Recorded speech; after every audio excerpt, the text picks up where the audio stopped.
Hello, everybody. My name is Casey Conlin. I am the Library Sustainability Coordinator at the Mid-Hudson Library System.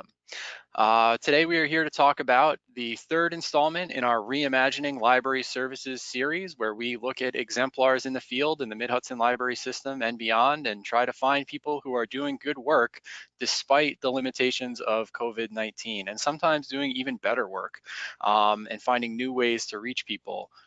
Given the situation that we find ourselves in with the pandemic.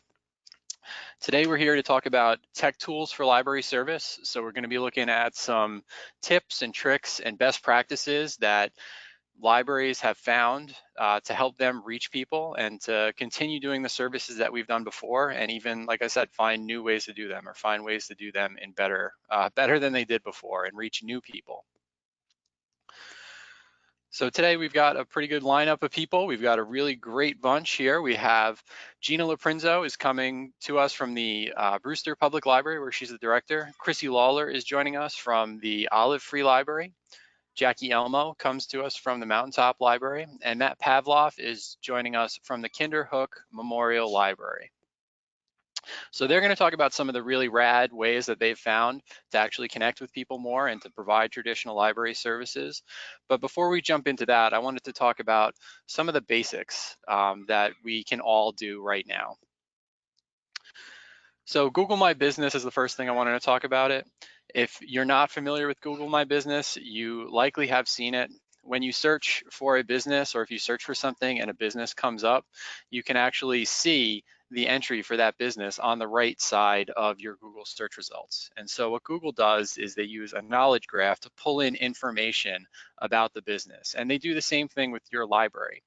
And so whether you actually have control of your Google My Business account and the information that is provided here or not, there's likely to be information there, which will be a best guess that Google has made somehow with input from people in your community who go to the library, whether they knowingly input the hours or Google reached out to them directly as part of one of their Google Places kind of initiatives that they've had, or whether they've gleaned it from another source, like maybe on your website.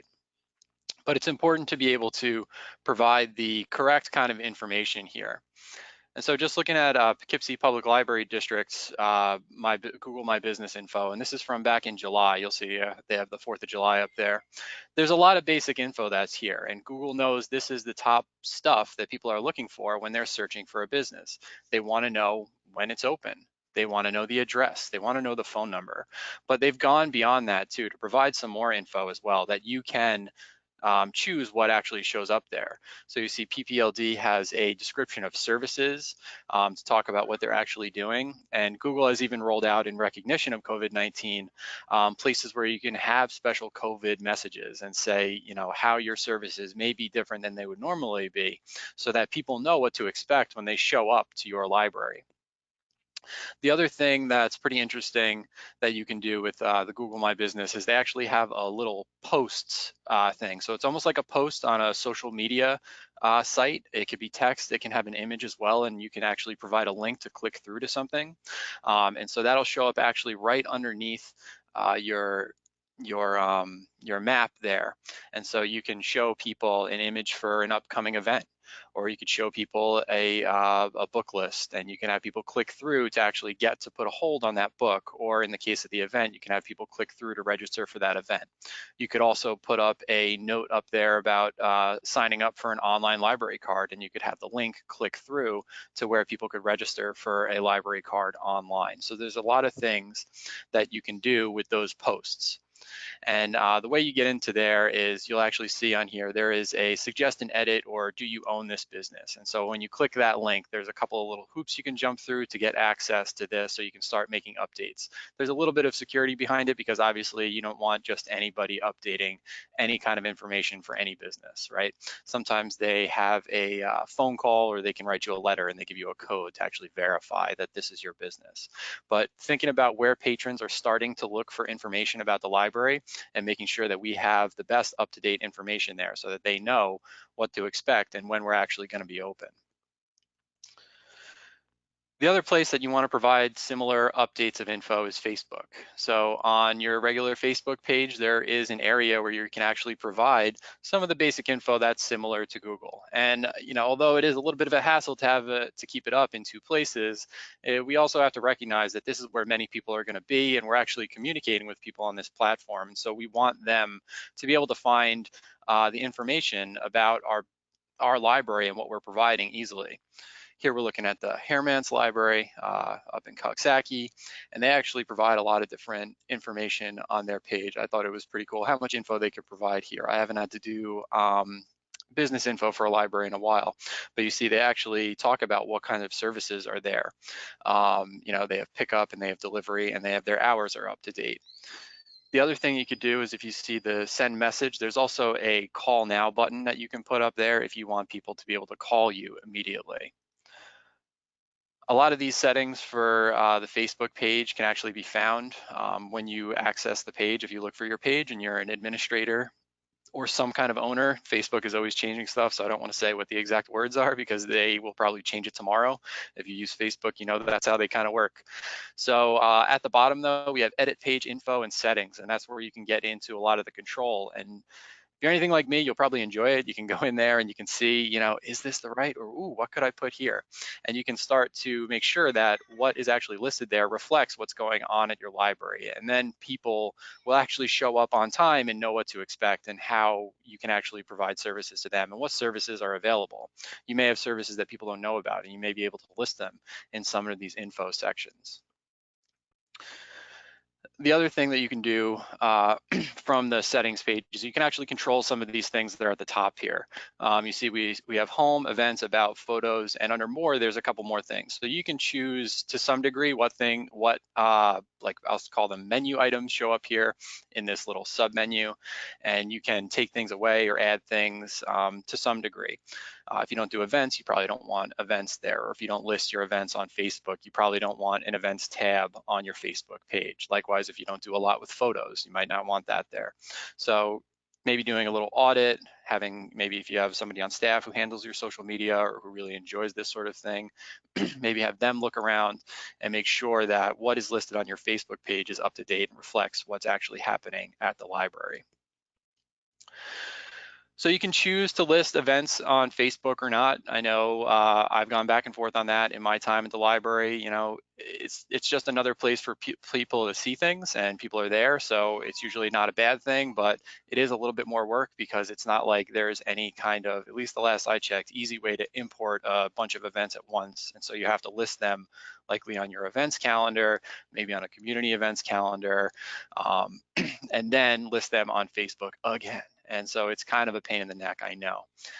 But you can choose to do so if you like. It's another way that people can discover your events, virtual or otherwise.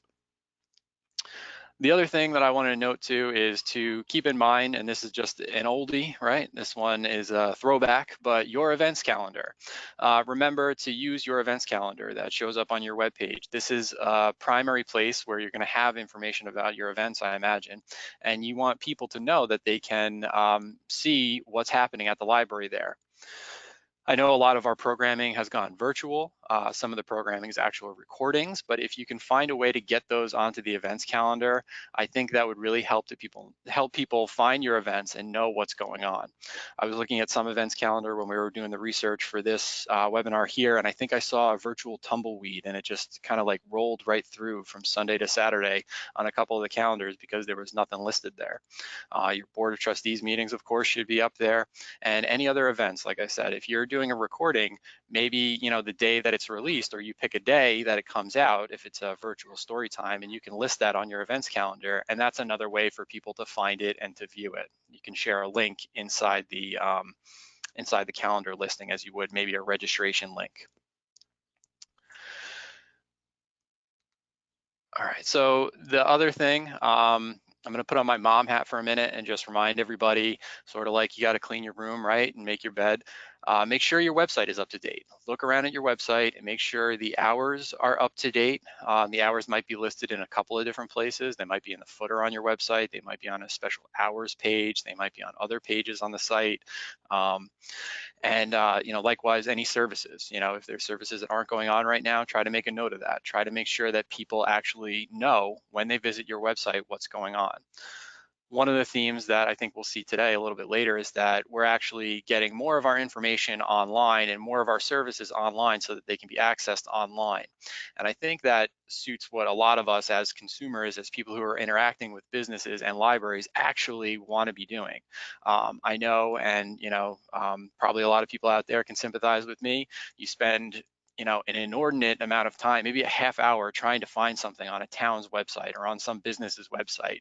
And you know that it's probably better just to pick up that phone and call somebody and they can tell you, oh yeah, it's this day, or oh yeah, no, we have that in stock. Why didn't you just ask me? I said, oh, well, because I really didn't want to pick up the phone and talk to anybody. I just really wanted to find it on the website and not have to talk to a human being about this. It also enables you, if you have your information up to date on the website or accessible on the website or a service that's accessible on the website, to make it available 24/7 in most cases. So the last thing, I know I just knocked the phone. I'll take off my mom hat and I'll bare my soul to you. I don't like updating phone systems. A lot of us at this point, even if we're smaller organizations, we have some kind of automated phone system for when we're not open or even when we are open, so that people can get the information on hours or programs or what to expect at their library or who to call and which numbers to push to get to people, a little directory. Making sure that's up to date. I hate doing it. It's so hard. A lot of times you have to, I don't know, for the systems I worked on, you have to punch in a special key combination to get into the different things. And then you record your voice 3 times and maybe you think it still doesn't sound good after the third one. I know I don't, but I'm going to tell you that your voice probably sounds really good. So anyway, just going out there and making sure that the phone is up to date also, so that when people do call your business, they are getting, again, that up-to-date information that reflects what's actually happening at the library. And I think one of the hardest things about all of this is every time we make a change, we have to go back and look at these things and maybe update it again. If you move from doing curbside to allowing people in the building, do your hours change, or are there different hours for that? Or is that reflected in the services that you wrote up in Google and Facebook? So making sure that's up to date. All right, that's providing information. All right, so I'm done with that. That's the public service announcement. Looking at how people are using tech to do more fun things. I'll say these are more fun. I think most folks will agree. Some of the services that we've provided in the past. So remote tech support. Here is a event from the Highland Library. And so you can actually get tech support help from the Highland Library. You can do this remotely with, we've talked about it before, there's a program called Quick Assist for Windows 10, which is a free program that enables you to sort of take over another person's computer and move around the mouse and see what's on their screen from a remote location. You can do this inside your library, or you could do it for people who are at home. There's other options to do things like this, like TeamViewer is one thing. So some of them are free, some of them will cost money, some have drawbacks, some don't. There's sometimes easier points of entry for the person at the library who's actually trying to connect with the computer at home, or sometimes it's a little bit easier for the people at home and how that connection is made. Sometimes you can send them a link, or sometimes you give them a code over the phone or over a Zoom meeting. So we've seen some libraries who are using Zoom to continue the kind of tech support that people had available in the library. And when we talk about tech support, of course, we're talking about people asking, do you know what my email password is? And difficult questions like that. Then that's the help that we do, and if we can continue helping people with that, I think that's an important thing. We're also seeing libraries who are actually providing training. And so if you have any kind of digital literacy where you teach people the basics of computer training, that is incredibly valuable right now. I have, right before the call, if you saw me pop off really quick, that was because I just had to go help with virtual kindergarten. Virtual kindergarten and Google Classroom, I think I'm pretty good at the computer, but Google Classroom isn't easy. And if you don't have basic technology skills for navigating around an app and finding the different menus that are inside things, it's going to be really hard to do Google Classroom, and that is the basis. My kids have to learn from home this week. So, being able to use those basic skills, and if you can teach folks those basic skills, you're helping them assist their children in getting the proper education and connecting with their teachers. Another cool thing that we saw out there, this one comes from the Reed Memorial Library in Carmel, mobile printing. So printing, we all know, is a big business at the library. People always got to print stuff out. They need their flight boarding passes, which hopefully they're not doing too much of lately because it's very risky to be flying places. But we also have people who have to print out shipping labels. I think e-commerce is doing okay from what I can tell. So if there's ways that you can do this, it looks like Reed is using a service called Printeron, and you can actually log onto a website and you can give them a file that they'll print out at the library. And there's a couple little mechanisms in place. But whether you're using a dedicated service like this Printeron that they have here, or whether you're finding another way to do this, there are tech options out there to continue to provide this service to people. The other thing we've seen is we know that our libraries often have like art groups, right? And people who come together because they enjoy doing a specific kind of art or doing any kind of art, and having a community of practice where you keep up to date and nudge each other like, oh, hey, that's great, you should do more of that. No, I love that. And they have something to share with each other and to share with other people. So we've seen some libraries like the Butterfield Library in Cold Spring who are actually keeping that up so that they're able to do these virtual art galleries, which may stand in place of the art shows that we used to have inside our physical buildings to display art to folks. The other thing that we've seen is online gaming. There's been a lot of libraries who are doing programs around online gaming. And so these are some of the options out there. I think there are many.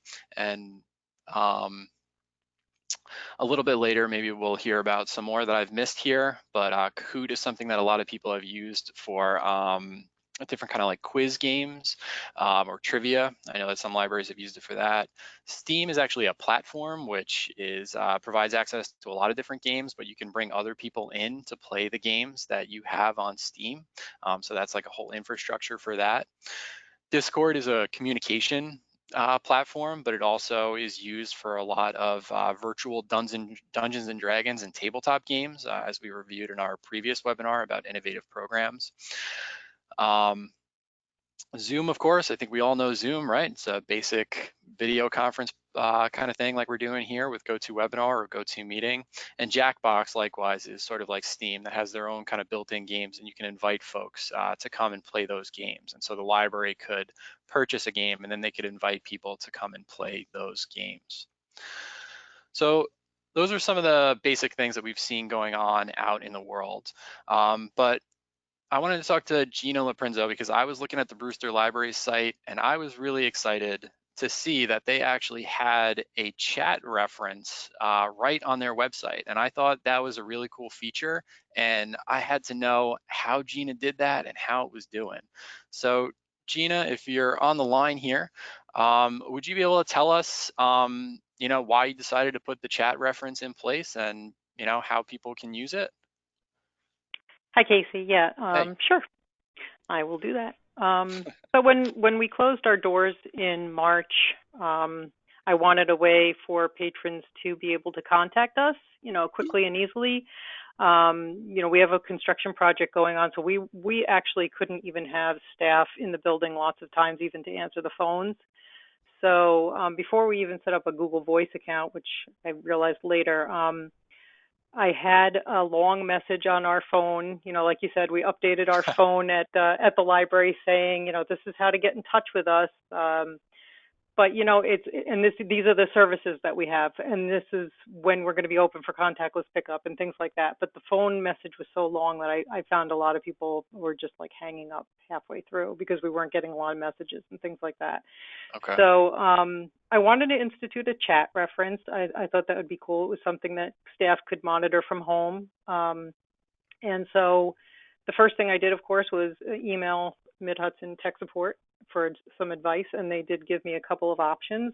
They mentioned WordPress live chat, and they also mentioned what I went with, which is Tidio. Tidio is the is the program that we use for our chat reference. And it was really, really easy to install, of course, with Mid-Hudson Tech Support's help. It was up and running within a day, and it's been really, really convenient. Staff was able to monitor it from home. Now that I have staff back in the building, it's mostly me monitoring it. I don't think it's something that we'll get rid of now that we've had it going. So it's really cool. As you can see you have the picture up there on the screen. It's pretty prominent on the website, so people see it very easily. Whereas, they're, like you said, I think you hit the nail on the head. You're looking all around the website for information, and this is something that just pops right up, and people are sort of getting used to seeing that on different businesses' websites now, and they look for it. And I think they're kind of surprised sometimes when they see it on the library website, but it's pretty cool when they actually can contact us that easily and get answers to their questions very quickly. So you're a patron, you go to the site. I guess, like you said, it's something that people are coming to expect on websites, and you start typing your answer in there. Do people think, from what you can tell, do people think they're going to be talking to a librarian? I've actually had people show surprise that it's me. Sometimes if I recognize the patron's name, I'm like, "Hey, it's Gina," and they're like, "Oh, I thought I was talking to a robot." So they are surprised to get an actual staff member sometimes, but happy, because then they can really just talk to you as if they were talking to you on the phone or whatever, because they know you. A lot of times they recognize the patrons' names. You actually can set up bots to answer frequently asked questions on this, but I don't really use those a lot. I think they're more impersonal. I think the bots are more like for profit businesses where you're trying to increase sales and things like that and heading them towards different products. But there are quick responses that you can use. So say somebody asks you, what are your pickup hours? You can have those in a quick response and just with a few quick keystrokes send them the answer to that. So there's some cool features that you can do with even the free version, which is what I use for this program. I don't pay anything for it, and it's perfect for our purposes. So yeah, so I think from a consumer or a user standpoint, I think talking to a bot usually isn't too much fun. What kind of questions do you get from folks? Are you able to help people? Yeah, I mean, you get typical questions that you would get when people call on the phone. So a lot of them are real just quick questions like, oh, I was trying to order a book and it's saying that there's a problem with my library card, right? So their card expired or something, and you just need to quickly update their information. Or, they're looking for a book to order, so you help them with that. It may be, what are your hours, or when can I pick up my book, or something like that. Pretty simple questions. I haven't gotten any real nitty-gritty reference questions or things like that, but things that I could help them out with real quick. There is a way to actually, and you can set your what they're going to see when you're online and when you're offline. So if you see there, when we're online, it says we usually reply within a few minutes. And when we're offline, I think it says something like, we're not available now, but if you want to leave a message, you can. And those come through as an email when you're offline and somebody types in a question. Either they don't realize it, or sometimes it seems like there's a question that they're asking. They don't realize that you're offline for some reason. They don't read it, but I'll get an email, and I'm able to follow up with an email to them. So that's pretty cool too. Nice. So how many questions do you think you get using this thing? I don't get a ton of questions. It's pretty sporadic. So I might get, 5 in one day and then 1 or even none in another day. I've never gotten multiple questions at the same time, like, when you have the phone ringing and then another line's ringing. I've never actually had that happen, so I don't know what would happen in that case. I'm going to knock on wood, just so you don't have that happen. Exactly. But you actually can set multiple operators. So if you wanted to assign conversations to various operators, we used this for a little while in the spring because we had our pages doing homework help virtually. So we tried to promote the fact that the kids, that couldn't come into the library for homework help could now, send us a chat message if they needed homework help, and we would even set up a virtual, a Zoom meeting with a page. But if it was a quick question that a page could answer, we could assign the conversation to that person. So they would be, there would be actually be two operators on at the same time. And you can, if you have a busy library, you could do that and have conversations assigned to various operators. So. Okay. So I think we touched on it a little bit, but so what does it look like? So somebody types in their question to there and they hit send, and then what happens? Does your phone blow up? So, so I have it on my computer and my phone. There is an app that you can install on your phone. So I have right now sound notifications. So my computer will beep at me, and if I'm not near my computer, or my phone will buzz at me as well, and I'll get a notification that way. So I can answer on either one. And as I said, they've already gotten the thing that says we usually reply within a few minutes. So usually, if they've asked a question, I give them a quick, hi, how you doing, whatever, before I start to figure out the answer to that question. I'll say that, while I'm bringing up their account or whatever on Sierra, so they know that there's somebody actually on the other end rather than making them wait.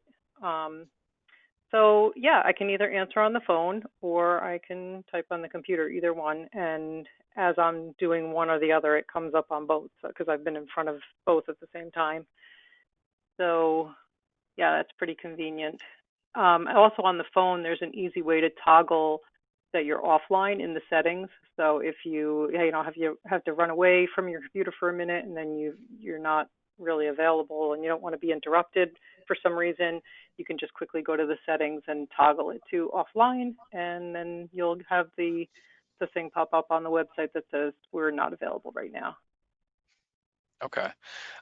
So you said that this is free, right? The way you're using it right now is free? Yes. There Okay. And is are there, paid versions.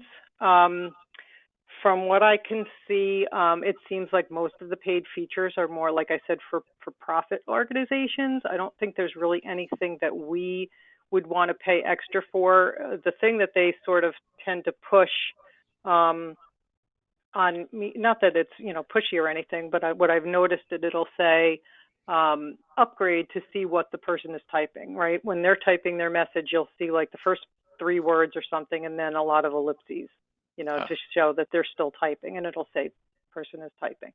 I can actually see all the words on my phone for some reason, but not on the computer. To me, it's not really worth the upgrade to pay, so much per month just to be able to see what the other person is typing. I can wait until they're done and they hit send. But other than that, I don't really, I don't know what else would be something that a library would want to pay for, as far as a monthly fee. The free version has absolutely anything that we could possibly want from it. So, like I said, you can set up bots if you want to, which I don't really do. You do have the quick responses. You can set your hours of operation. You can make it look like you want. You can set the color. Of course, mine is purple. So, there's not a lot I can imagine that you would need to pay for extra, but there are some upgrades available. okay, cool.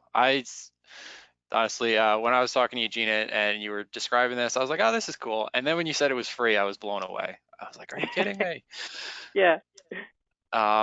That's really cool. And so it's just, as far as I can tell, it's just a simple WordPress plugin that has Yeah. pay options, but it also has a number of free options. Yeah. And very, very simple to set up. I sent the code to Mid Hudson, and I have Mid Hudson does my website, so they were able to do the plugin very, very easily and quickly for me. I don't know how it would be for other, if it wasn't a WordPress site or whatever, but yeah, like I said, it was up and running within a day. So we had this set up by the end of March. All right, cool.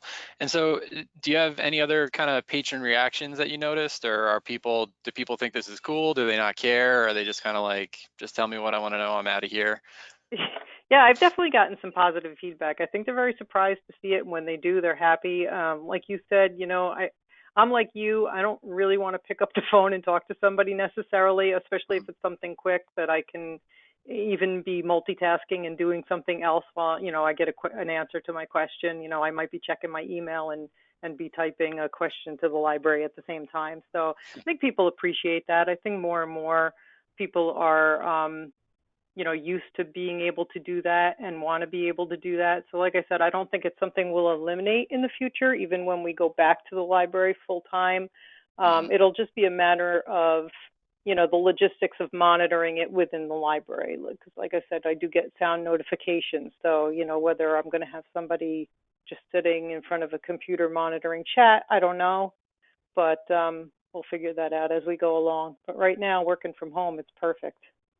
Great. So it's the fact that it was free was really exciting for me, but it just seems like a really simple, kind of easy way to help patrons connect with the library, and that's why I thought it was so great. I know a couple other libraries have done stuff like this, and I just wanted to have you on here and talk about your experience. Is there anything else that folks ought to know, or you wish you knew when you got set up, or any other guidance for people who are starting out with this?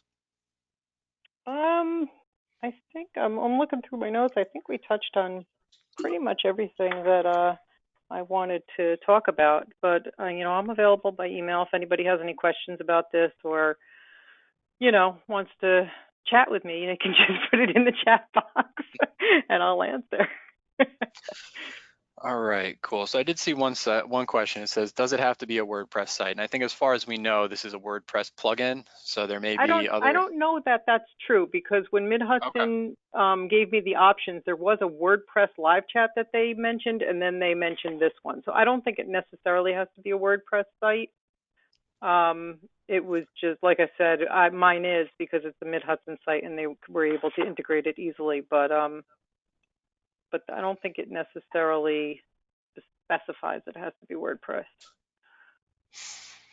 All right, cool. Well, thank you very much, Gina. Again, I really appreciate you coming on and sharing your experience. Yeah, thanks for having me. All right. So then I wanted to talk to Chrissy. Chrissy, I saw this thing in your email newsletter and I was really excited, and I really appreciate you coming on to talk about this. So you are doing a virtual craft fair this year at the Olive Free Library? Yes, we are. We've hosted a craft fair many, many, many years. All of us had a craft fair, and it's definitely one of the biggest events that the library hosts every year. We have hundreds of people come, about 30 vendors every year. We have a hot lunch that the board puts on downstairs. So, neighbors and friends get to hang out and have lunch together and socialize. So it's a really big event every year at our library. All right, and then so it sounds like it wouldn't necessarily lend itself to doing it safely amidst the pandemic, right? Yeah, we had some discussions between the staff and the board, and we were trying our best to figure out a way to still make it happen. Even cutting down on, how many vendors we have, monitoring how many people come in, not doing the lunch, we have live music too, so not having the ukulele group, doing the sing along, trying to cut back as much as possible. And it still felt like to me that the amount of time that the staff would put into this event to make this happen, and then if something happened and we had a cluster in our area, to have it then shut down like a week or two, before the event would be pretty devastating and upsetting for everyone. So, we just wanted to avoid that happening. So that's when we started thinking about doing something virtual. And I think it's really cool that although it's not the same event, and there is so much risk, that you said we can still do something, and you said we can do a virtual event. Do you know what the virtual event is going to look like yet? We're still working out all the details. We're definitely going to have a page on our website that will list the vendors. Right now, I think we're up to about 13, and I think 11 of them either have Etsy shops or websites. So we'll have those listed on our website so people can go directly there. And then for the other people, we'll have, their contact information on our website so people can contact the vendors directly. We're keeping it pretty low key, low tech, and it's mostly going to be on our website. We'll do promotion on Facebook and Instagram. So we're planning on doing like a vendor spotlight every day of different vendors. But yeah, it's going to be pretty low tech. I mean, we don't, like I said, have all the details since this is completely new. So a different way for us to do it. But that seems how like the direction we're going is just, highlighting vendors. We'll have some information at the desk for people that don't use the computer. And then in our lobby case, we'll probably have some pictures. I'm hoping some of the vendors will bring in like sample items that we could put in our lobby case so then people could see it and see the list of vendors. And so the vendors, they're all local folks? Mostly, yeah. I mean, we reached out to people that we've had in the past come to our fairs. So right now, that's what most of them are. I mean, one of the nice things about doing it this way is that we do have a couple people that are like summer people. We have a lot of summer residents in Olive. And so this year, because we're doing it online, they actually get to participate in the craft fair, and typically they wouldn't participate. So that's one of the nice things about that, is that we do get some people that are, local patrons that are here for the summer, but then they go home in the fall, so they're going to participate. But yeah, mostly it's the same people that we've had at the fairs in the past. Okay, and that's what your patrons are looking for too, and the people in the community, right? Is the local aspect? Yeah, I mean, a lot of them come, to the fair every year, one, to socialize because they like to see their neighbors and hang out and talk. But then, there is the factor that, you see your friends, and then you get to also support them with what crafts they're selling and that sort of thing. So I think that, having some of the local people in the craft fair is going to definitely be key to making it successful. Yeah, I know I always try to support, the businesses in my town, or even, local artisans like this, local people who are making stuff in my community. And Olive is not that far away from me, where I am here in Rosendale. And I wanted to ask, what are these things that are in the picture here? The one is a bowl, right? Yeah, so that is a local person who makes bowls. I think it's called like a burl. There's like these, if you've ever seen it on a tree, it's like this big lump. It almost looks like a wart on a tree. And he takes them off of there, and I'm not exactly sure of all the process, but he makes them into these gorgeous bowls. I actually have a beautiful pepper grinder that he made, and it's like my favorite thing. And then the next picture in the middle is actually these cute little cork wallets that this woman sells. She sews them. She makes all kinds of different bags, but those are really nice little wallets. And Those then, ones kind of got me, because it yeah, looks like some kind of sustainably sourced organizational thing, and I was like, what is that thing? I might have to get one of yeah, those this year. yeah, they're really nice. And then the last picture is our local maple syrup guy who lives right down the road from the library. So all three of those are, patrons and local community members that are selling their things at the library. And they're all, beautiful, and people come back year after year to get these types of things. And so if somebody were thinking like this might be something cool to do at their library, if they, obviously virtually this year, do you have any advice for anybody who's thinking that now? Like, don't do it, or if you're going to do it, try it this way? Yeah, I mean, I think you could still do it. I mean, we use a Google form for the vendor application, which is pretty simple to put together. We put it in our newsletter, Facebook, Instagram, that we're looking for vendors. And then, like I said, we're keeping it pretty low tech by just putting the information on our website and having people contact the vendors directly. Originally, we had tried to figure out a way of, dealing with the money and doing it through PayPal, and it just, it just seemed like it was going to be way too complicated. So I think keeping it low tech and as simple as possible would be important. And I think just looking around, I mean, there are still craft fairs that are happening online. So I think if you, go on Instagram or Facebook and you locate them, you could also find local artisans that are looking to, advertise. And I think that, people are definitely looking, since so many craft fairs were canceled this year. I think that they are definitely interested in, having the opportunity to, show off their stuff. So I think that, there are definitely people out there that are interested in it. And normally, do you do this just for the one day, just the 1 day craft fair, or is it a multiple Yeah. day thing? No, usually it's just a one day. I think it used to be in years past it was 2 days, but it has been for the past 7 years or so just been a one day event. But this year we're gonna kick it off on the Saturday after Thanksgiving, the small business Saturday, Oh, and yeah, so it's gonna run for 2 weeks, and it'll end on the day that our craft fair would have been, which is December 12th.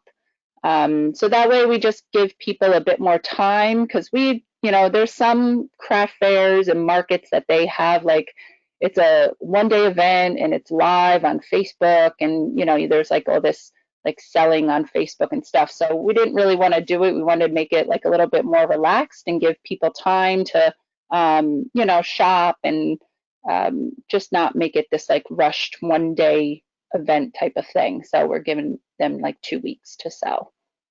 cool. Well, I think it's really cool that, that you had this big community event, and that even though you can't do it the way you used to, you're still finding a way to help people connect with people who are making stuff in the community and helping those people sell the things that they're making. So, I still think it's pretty awesome, and I know it's still up in the air what's going to happen, but I still think it's a really great idea. And I'm really glad that you were able to share it with us today. Is there anything else that you wanted to share with folks or talk about around the virtual craft fair? I mean, I think just in general, if you have an annual event that your community really looks forward to, trying to figure out a way to still provide that for them, to provide a little bit of normalcy, and remind them that the library is still there, and we're still trying our best. I think that's important. Just figure out a way to make it work a little bit somehow. All right, cool. Well, thank you very much, Chrissy. I really appreciate it. Sure, you're welcome. All right, so next we're gonna talk to Jackie. And Jackie, you work at the Mountaintop Library, correct?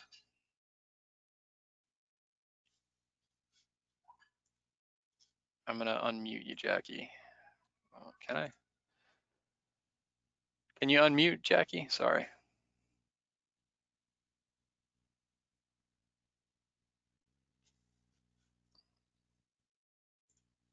All right, there you go. Hey. All right, sorry. All right, All right. so you're joining us from the library today, right? At the Mountaintop Library? Yes, you got a view of the All right. Mountaintop Library. Yes, lovely view. Thank you. And so you have this From the Vault series that was created from some of the historical documents at your library. Is that right? Yes. All right. And so how did you get started with that? Or, why did you guys take that on? So it predates COVID. When I first started working here in 2015, I saw we kind of had a small batch of images, postcards, genealogical records, and I kind of wanted to organize them. So I just wanted to get them scanned just for our own reference, and we found that there was an opportunity to put them online. So then we started slowly adding them. It was kind of at our leisure. And then when COVID happened, I, struck while the iron was hot and sort of expedited the process from there. All right. So where are they posted online? Are they on the library's website or? We chose, it used to be Hudson River, the HRVH site, but Okay. they've migrated. So now they're part of something called NewYorkHeritage.com. It's a bigger database. It's like a federation of smaller sites, which is great because it's free. Anybody can access it, and they have really good support and training. And if you're not comfortable with data entry, they're always happy to help or train you. So it's good in that capacity. Okay. So what kind of data entry goes into it, or what kind of, they're scanning, right? You got to scan the pictures and then you got to Yeah. do some data entry. What's involved in that? So first you scan, you have there are some parameters for scanning if you're doing postcards versus photographs versus like a PDF of like a genealogical record. So you can use the scanner for that. And then there is a program, there's software that you can enter the data for. And thankfully the programmer has like a little cheat sheet. So you know exactly what you have to fill, which fields you need to fill in and what information and all that. What is that? Is that like location info or what's happening in the photo or? Yeah, it's kind of overview stuff. Like if you know the date, if you want a mini description or a title, a category. We also use it so I can physically find the stuff. Like some people want to look at the record, so I have an indicator of the binder it's in. So if somebody comes in and they want to see a certain postcard or photo, we know where it is. Like we can locate it without having to dig through all the records. Cool. That's a bonus. Yeah, for me. And so then after you had them scanned in and after they were on New York Heritage, you were sharing them out beyond that too. Yeah, so after we started this from the Vault series after COVID, we hadn't really highlighted our collection so much. We had 2 display cases in the library, but obviously people couldn't look at those anymore. So I just came up with this sort of on the fly. One of my coworkers has a slide scanner at her own home. So she was scanning these slides we had in the back and sending them to me. And I was just starting to upload those. And I kind of thought like, let's just put them on social media, like 1 or 2 a week. We don't have a lot else going on. So we started that and people liked it. You know, it took off a little more than I thought. Huh. And so you got these pictures up on social media so people can see like the history of their town and their community? Yeah, we try. We don't have depending on what I'm looking at, you know, some files have more information about them than others, you know, so I try to work with what I have, look it up if I can, and try not to make any assumptions about anything. And what happens is a lot of people happen to either know what they were looking at, which was great. You know, they would message us or write a comment on Facebook or on Instagram saying like, oh, I know where that is. You know, that's on this hill, or oh, that's my niece. So it was nice. It was a nice way to interact with people and have them interact with the town's history and their family history in some cases. That's really cool. Yeah, it's like they're crowdsourcing the descriptions and some of that metadata that you're looking for, right? Absolutely. Yeah. And I've been able to make some corrections, you know, on the website or on the media post itself and on the database, which is nice to refine like the information. All right, cool. So people are pretty excited to see that stuff up there in general, all this history? Yeah, it seems so. We've had a couple of people who do their own genealogical projects sort of come to us, like they've approached us since we put stuff online with really like curated collections about their, like pertaining to their own family's history or a certain business's history, which has been great to have an extra wellspring of information. And it kind of allows us for when we post on the database to have like a whole complete file, because it is helpful for people researching an area or their own family. You know, it's a nice free way to access information to local families and different records and everything. Yeah, and I guess it really opens it up. I guess people can access a lot more info than they could if it was all just in your local history room. It's true. I mean, like a lot of databases aren't free either, you know, so like, and so if you're just like a casual researcher, it's tough to sometimes access anything. You know, you really have to pay for a database subscription or something, which can get costly and confusing. And so what's the plan? Is the ultimate goal just to document all the stuff that's in the collection, or is there a bigger plan here? I think firstly, it's just to get everything that we have online, and then from there sort of pare down anything that seems extraneous. And then going forward, you know, we could keep it pretty casual. We like working with local agencies. So we do have a great Mountaintop Historical Society they're volunteer run. So in the future, you know, we see an opportunity to kind of work with them and post their stuff on their behalf, you know. This way people can see their collection. It's a lot better research than ours. So that'd be great for the database. And things like that. Yeah, so that's kind of where we see it going. And way in the future, I had an idea to do like a little mini map of the area. So like a history map. So you can kind of impose on a Google map where the old sites were on top of the modern map. So people can see the sites and try to visit where the businesses used to be, and different vistas and stuff that you can see in our images. Cool. So have people been connecting with their with the local history organizations around there in Mountaintop? I would say so. The Mountaintop Historical Society hasn't really done any events. I've checked their website just to make sure I was accurate with that. They postponed stuff, and they only had kind of by appointment hours or event hours anyway. So it is a bit hard to just like casually access their collection. You either have to make an appointment, you know, it's like a concerted effort. It's sort of not there online. They do something on their own website where it's almost, I think it's probably WordPress, where, you know, they curate like a feature collection of a topic, and you see some really great photos with really amazing descriptions, and then they kind of transition through the seasons. That's kind of cool. Yeah, it's great. Actually, it's a great way to do it. Yeah. So if somebody were interested in doing something like this, if they were worried that we were gonna, you know, or I don't know, if they were working remote still and this was something they want to tackle, if they don't have as many people coming in the building as they thought, do you have any recommendations for people to get started with this? Well, I liked working with Jen from the SEAL, the Southeastern New York Library Research Council. She was great and helpful. It does incur a cost.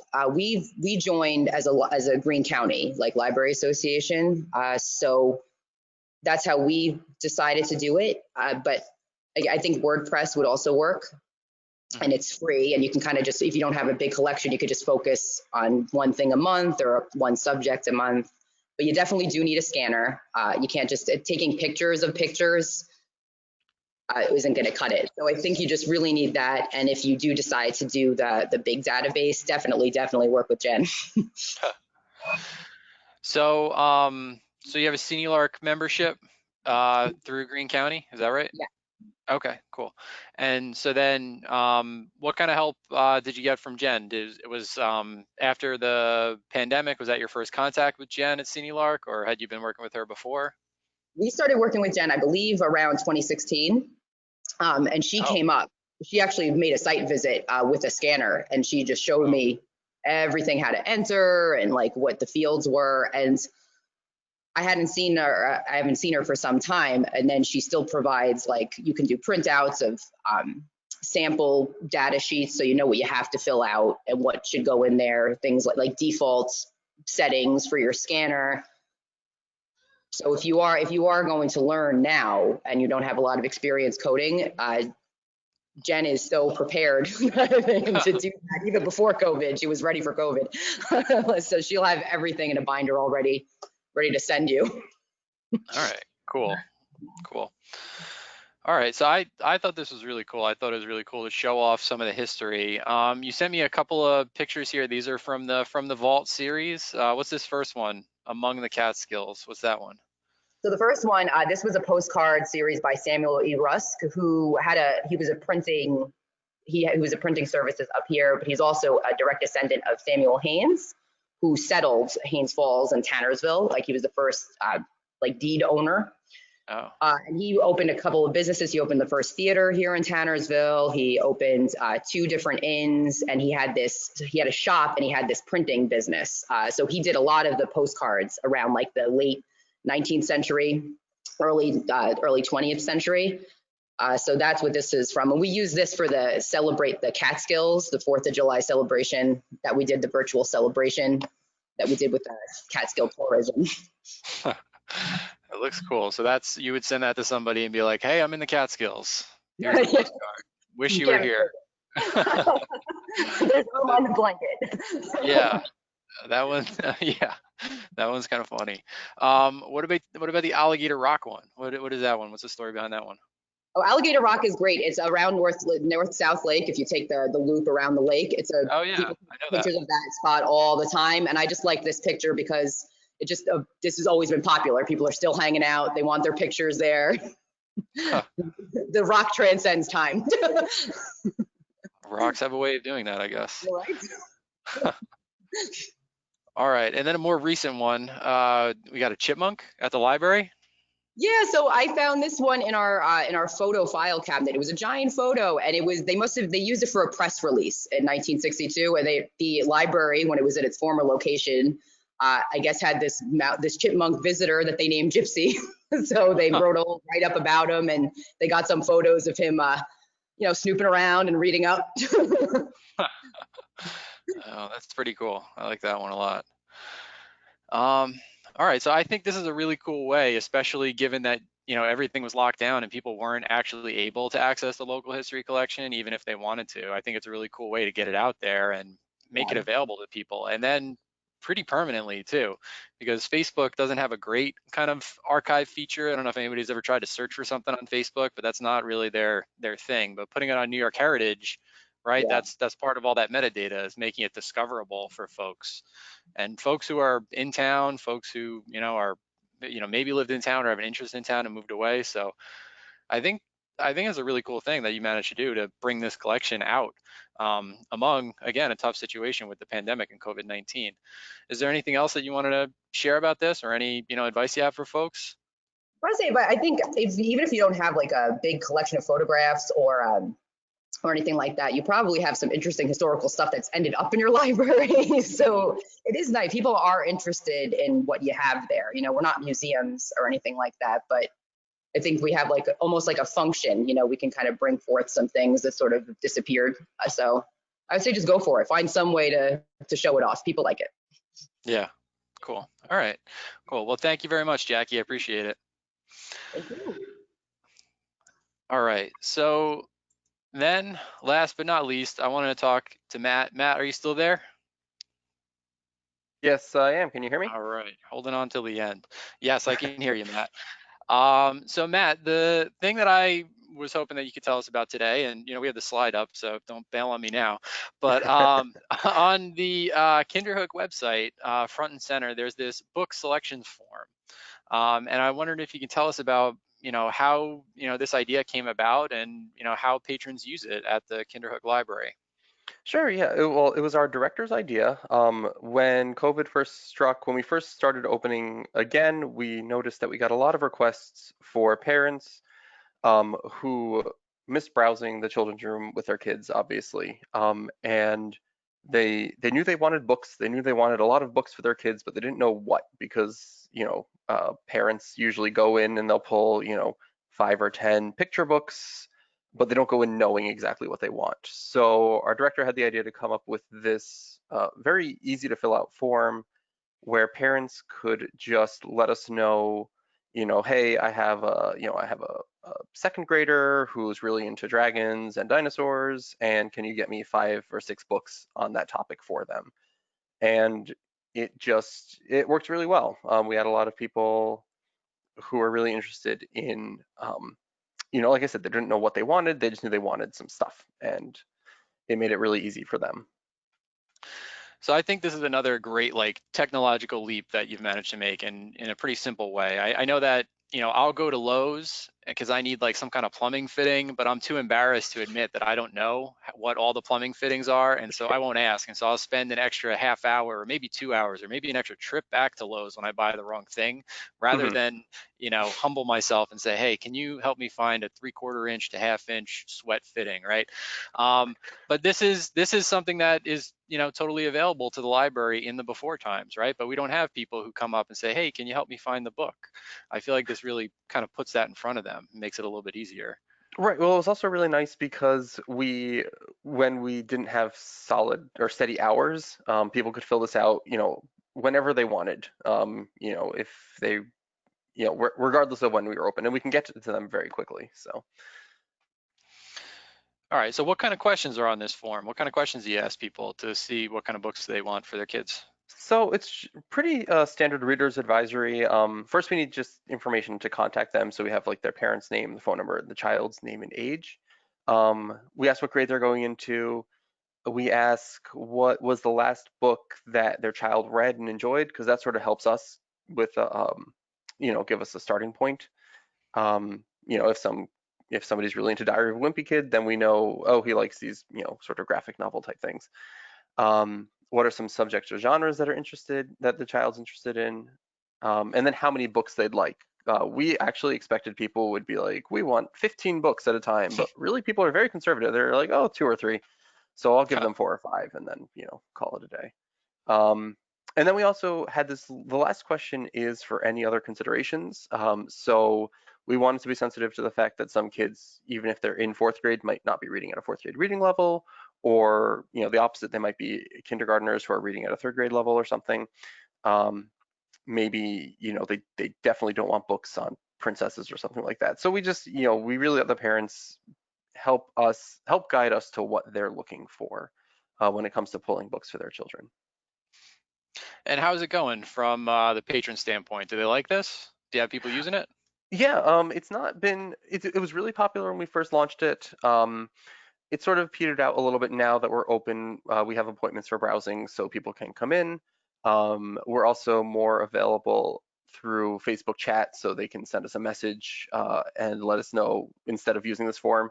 The form's just one way of them to contact us. It was really helpful, like I said, when we didn't have regular hours or we weren't sure what the future was going to be. But we're going to leave it up indefinitely because people still fill it out, you know, occasionally.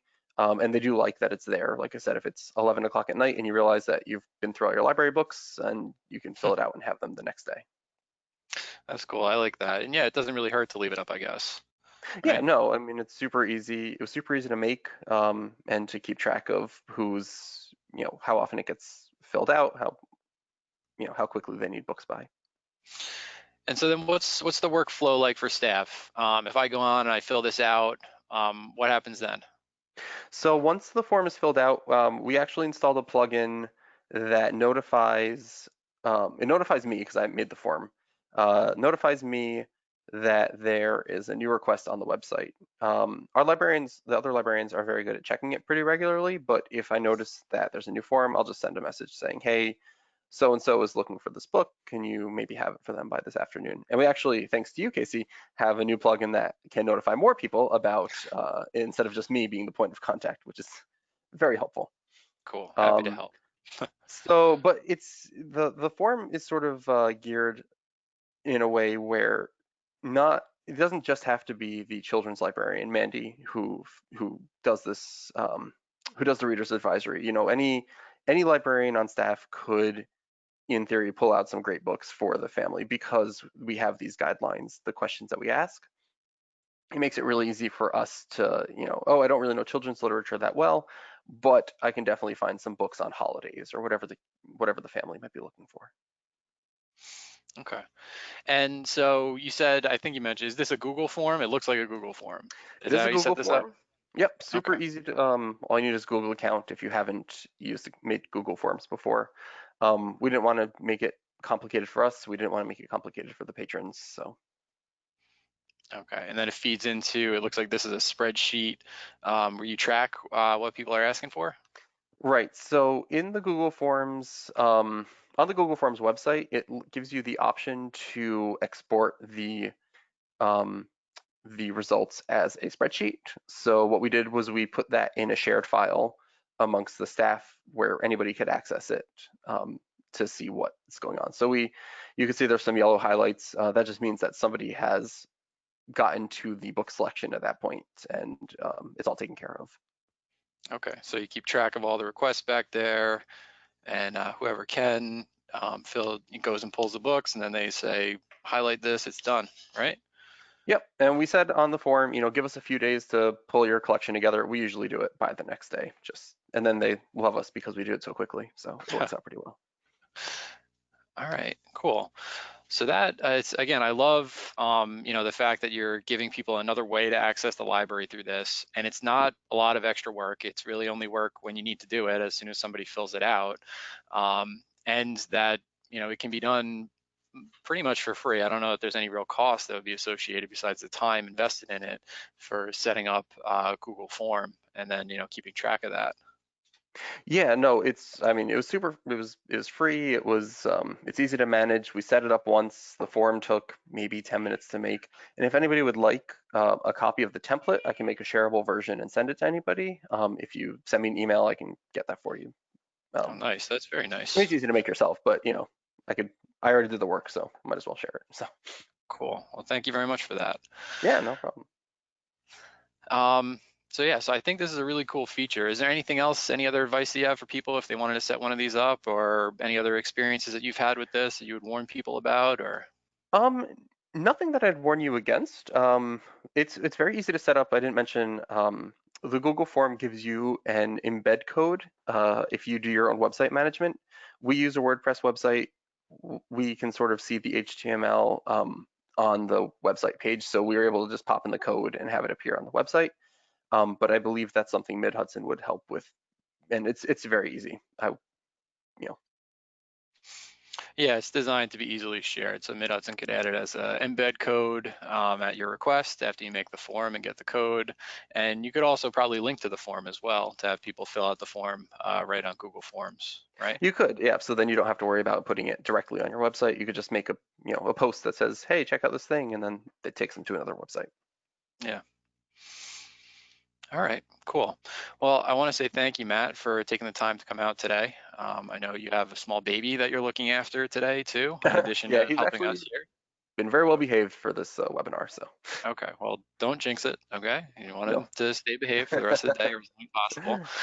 Um, and with that, I just want to say thank you to all of the folks that came out today to share their experience with working on these new programs and using these tools at their library.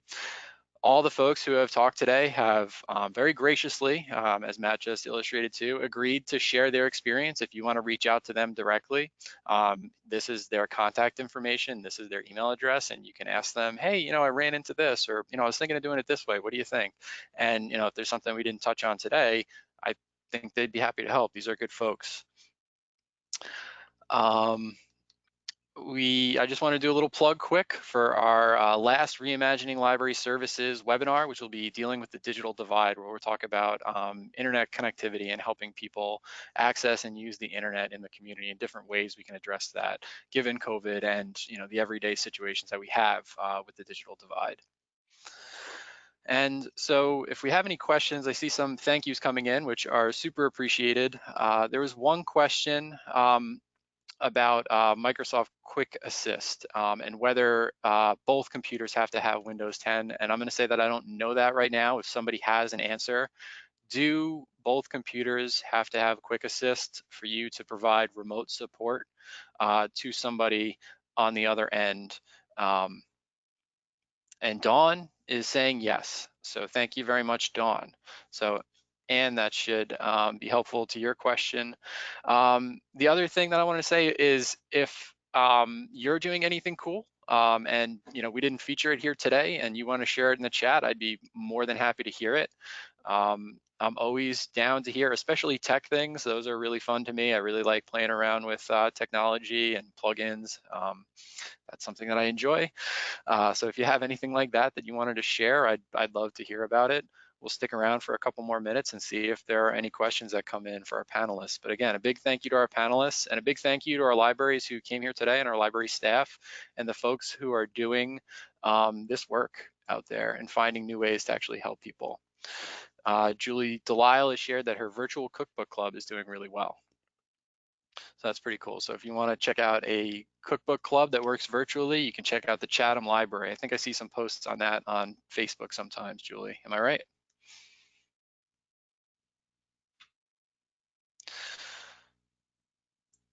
So the other question that we had, Gina, if you're still with us, we had a question, are hours indicated for the chat the online chat, are hours indicated so that people know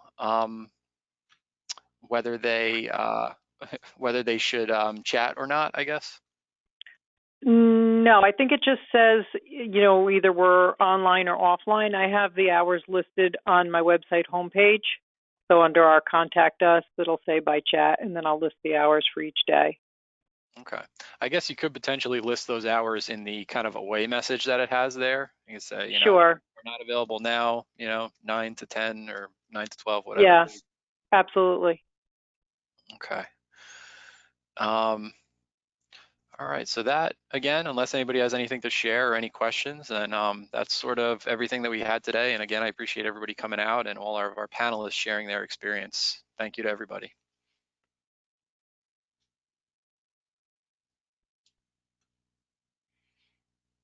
Oh, somebody's, Cairo hosts a monthly virtual book club, and they have folks all the way from Brooklyn and Chicago participating in the book club.